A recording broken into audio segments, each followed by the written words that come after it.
You're not getting any of tonight's pot roast. Here, eat this instead. Here you go.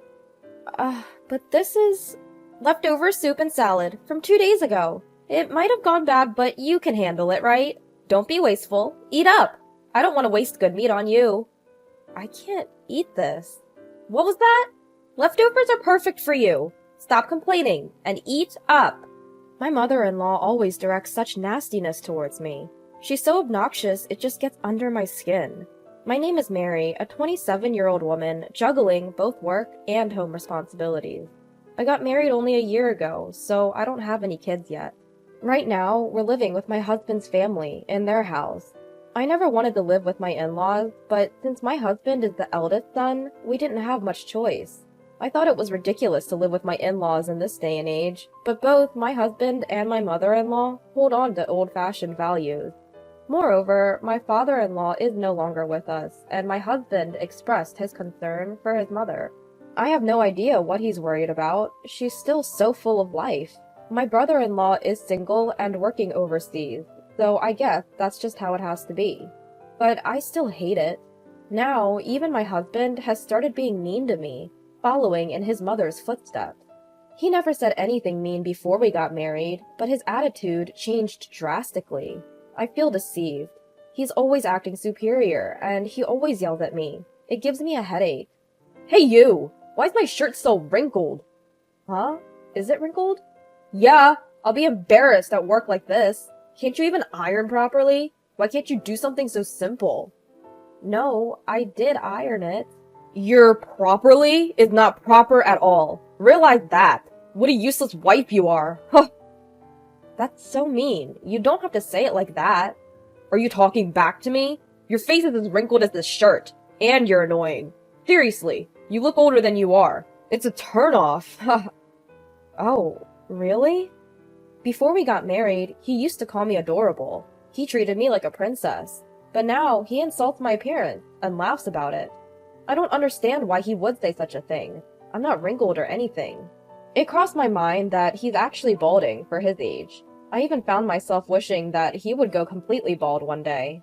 Our marriage is still pretty new, but I'm concerned about the future.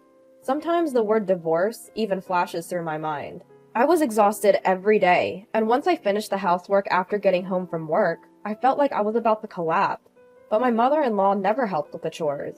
She seems to spend her whole day blankly watching TV. There were crumbs from snacks on the floor in front of the TV, and a lot of them. I had to clean them up, and I wish she would at least use a plate. Then, after dinner one day, my mother-in-law started to speak. Hey, let's all go to a spa resort when the new year comes. Oh, that sounds great. All right, I'll make the reservation. I'll get on it first thing tomorrow. Thanks, Mom. My husband and mother-in-law seemed very happy. I didn't really want to go with these people, but I was interested in the spa resort itself. I love visiting spa resorts, and this one was famous enough to be featured on TV recently. I thought it could be a great memory if I could ignore these annoying people. Though inside, I was actually excited.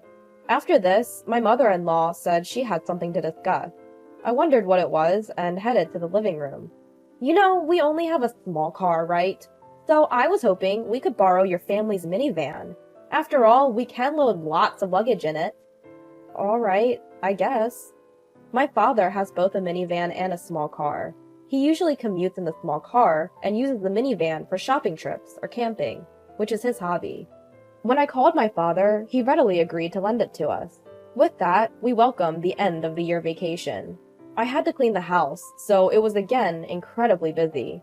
However, thinking that a spa resort was waiting for me after getting through this year-end period helped me push through. As expected, my mother-in-law wouldn't move from the sofa. She laid there all the time, looking like a statue. Then the morning of New Year's Day arrived. I woke up thinking about the long-awaited spa resort, but was surprised when I looked at the alarm clock. I had overslept. What? It's already 8:30? But David isn't here. Why? My husband, who should have been sleeping next to me, wasn't there either. I thought he might be in the bathroom, but he wasn't. Huh? Where is everyone? Did they go somewhere? I peeked into my mother-in-law's bedroom, but she wasn't there either. I began to wonder if they left without me. In a panic, I checked my smartphone. I always charge my phone in the living room before going to bed. There was a text notification on my smartphone. It was from my mother-in-law. "We're going to have fun! We never booked a place for you! You can spend a lonely New Year. It's okay if the bride doesn't come." So my mother-in-law never intended to take me with them from the start. And she planned to enjoy it with my husband. I was really sad. At the same time, I was also very angry. It's terrible to deliberately stop my alarm clock to make me oversleep. And I suspect the reason she made me drink a lot of alcohol the night before was to make me pass out. I regretted drinking that much. Although it's a relief that she didn't drug me, I was irritated about her pushing drinks on me. Well, there's nothing I can do, even if I get angry. So I decided to enjoy myself alone, at home. I really wanted to go home to my parents, but they're also away on a trip by plane, so it's pointless to go back. So I ordered a pizza for delivery that day, and spent a lonely day. Then my mother-in-law and husband returned from their trip. They had broad smiles on their faces.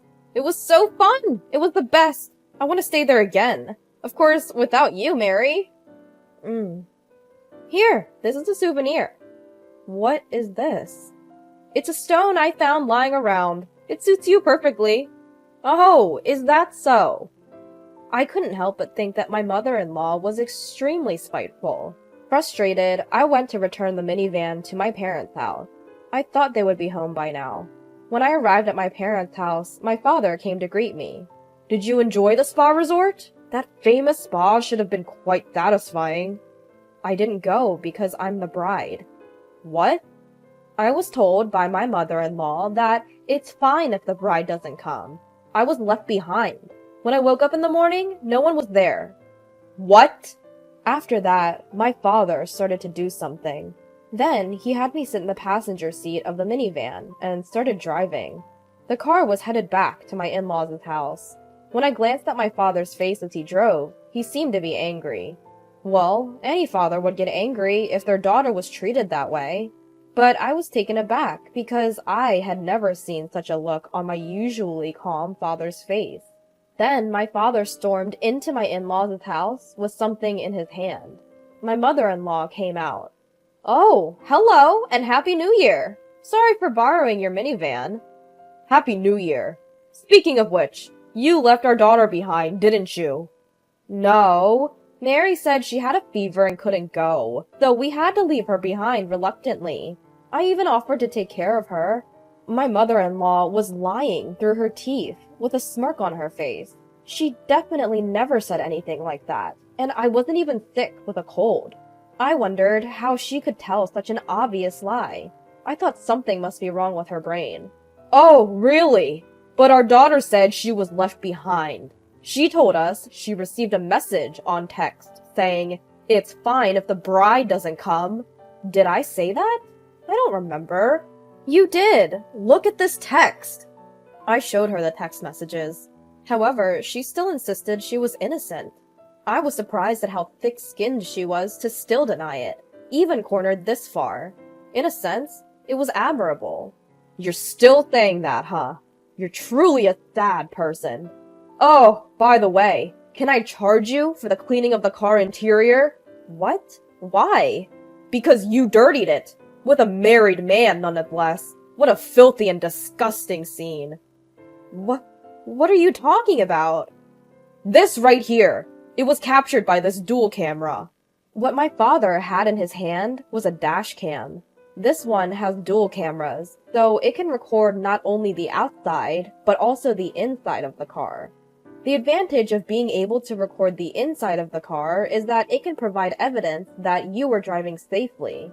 My mother-in-law doesn't know much about car supplies or cars in general, so there's a chance she didn't realize this was a dual camera. But what was she doing with a married man in the first place? I regretted watching the footage that my father played back. After all, there were images of my mother-in-law in an indecent posture and an unknown man. Even though my father-in-law is no longer in this world, it's insane to do such a thing with a married man. And what on earth was she doing in our family car? This was on the exact day you borrowed the car. Ugh, how disgusting. Wait! This doesn't mean we were doing anything dirty. It's not something perverted. My mother-in-law was in a panic, fumbling and stammering on the spot. Tears welled up in her eyes. She was on the brink of crying. I found myself curious and somewhat amused about when she would finally break down. Maybe I'm being cruel, but after all the time she tormented me, she deserves this much. I couldn't be sympathetic or kind to someone like her. Then she began making pathetic excuses. Her reasoning was all over the place. It was clear she was flustered. Yet she was desperate to defend herself. Suddenly, my father pulled another item from his pocket. It was a photograph. The picture showed my mother-in-law and the man from the video engaged, in a sordid act in broad daylight. It was unthinkable. The background of the picture suggested it took place somewhere secluded, but the audacity to do this in the daytime was still shocking. You wouldn't have seen these if you hadn't been mean to my dear Mary. Why do you have that picture? Because I'm a detective, remember? Oh. Do you recall now? Look, I've been telling you this all along, haven't I? My father is a detective, which explains why he had such a photograph. Coincidentally, the wife of the married man in the picture had hired him for an infidelity investigation. It turns out the wife of this man hired me to investigate her husband's affair. I was surprised to discover you were the other woman. I was going to inform her next week, but I didn't expect to show you this so soon. Huh. No, I'm innocent. I was just forced into an unpleasant situation. I am not at fault. Please, don't tell his wife. It was against your will, was it? You seem to be enjoying yourself. We also have video footage of you whispering sweet words to the man. Do you want to see it? I'm sorry. My mother-in-law collapsed to her knees and burst into tears. I watched her in a pitiful state, with a cold glare. Sensing the unusual situation, my husband arrived. I had run out of patience with him too, and I proposed a divorce. I've had enough. I want to end this. Let's get divorced. What? I'll go crazy if I stay in this horrible family any longer, so I'm leaving.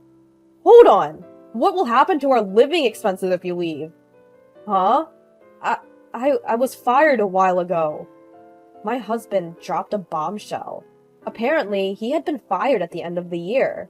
I was taken aback as he had not told me this. Despite knowing his job was terminated, he had still decided to go on a spa resort trip. He was a complete fool. I felt I had no choice but to divorce him. I took off my wedding ring and left it there. My husband desperately tried to stop me. Wait, can't you forgive me for not taking you on the spa resort trip?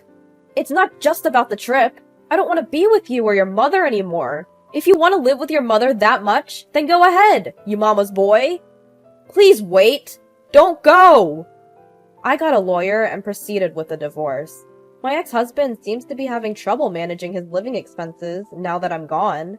I thought he should find a new job quickly, but having been fired from his last job for theft, he'll probably struggle to find a new one. His previous company had fired him because he had been caught stealing.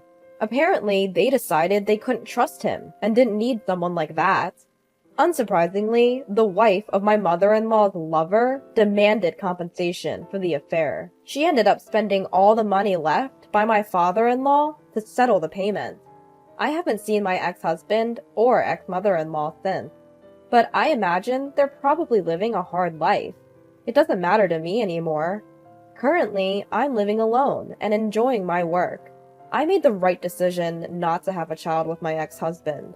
Now, I am enjoying a peaceful life and would be happy if I found a new love. If such an opportunity arises, I plan to make sure to choose wisely.